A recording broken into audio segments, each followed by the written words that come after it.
Ksubas Daf Yud Gimel, the Mishnah. Mishnah discusses another claim and a counterclaim of the bride and groom. The bride claims she lost her virginity as a mukaseitz, an injury caused by a piece of wood, whereas the groom claims she lost it by non-marital cohabitation. Rabbi Gamliel and Rabbi Eliezer hold she is believed, whereas Rabbi Yeshua holds she is not believed until she presents proof to her claim. According to Rabbi Gamliel, she is believed with the tainis bari. According to Rabbi Yeshua, she is not believed against the groom's cheskes mammon, possession being 9/10 of the law. Question: how much money is she claiming? Answer: Rabbi Yochanan holds 200 zuz. He holds like Rabbi Meir, she is entitled to 200, even if he was aware that she was a mukaseitz.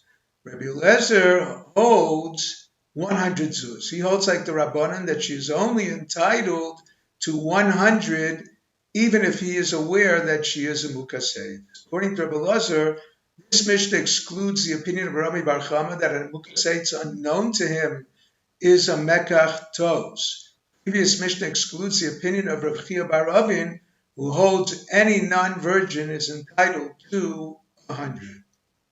According to Rabbi Yochanan, the previous Mishnah stresses the opinion of Rabbi Yeshua that even a certain claim coupled with amigo is not believed.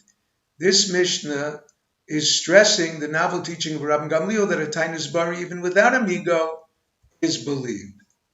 Mishnah: the Besdin heard an unmarried woman was speaking with a strange man. The Ziri explains speaking is a euphemism for seclusion. Ravasi explains it is a euphemism for cohabitation. They questioned her concerning her lineage. She identified him as one of untainted lineage. Rabbi Gamliel and Rabbi Eliezer held she is believed. Even though she acted immorally, she retains her cheskes kashrus, not suspected of secluding or cohabiting with one of tainted lineage.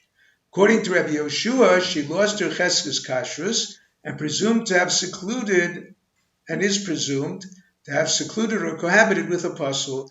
She cannot marry a Kohen until she proves otherwise. Question: according to Ziri, she should be permitted to a Kohen because Malkin ala Yichud, Ve'nosfin ala Yichud. The Besdin administer lashes for Yichud, but does not prohibit. The answer: she is prohibited to a Kohen because Male Asu B'Yuchsin. The Mishnah's second case is she is pregnant from an unknown man. The court questioned her child's status. She identified the father, one of untainted lineage. According to Rabbi Gamliel, the daughter is a kshera. Rabbi Yochanan explains that the cheskas oem mahani gam lebas, the presumption concerning the mother's kashrus, is decisive, rather than just maintaining her status quo. According to Rabbi Yeshua, the daughter is not only prohibited to a Kohen, she is prohibited to any member of the Kal presumed to be a child of a Nasin or Mamzer.